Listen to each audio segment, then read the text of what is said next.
Zou ik hier misschien even een bad kunnen nemen? Dat klinkt helemaal niet goed. Goedemiddag. Ik ken uw vrouw. Wie is dat? Goedemiddag. Ik kom me aanbieden als tuinman. Komt u binnen.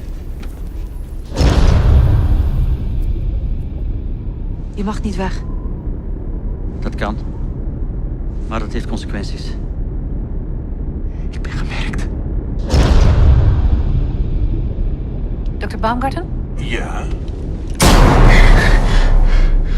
Er is iets om ons heen, Richard. Iets wat buiten ons is en af en toe naar binnen glipt.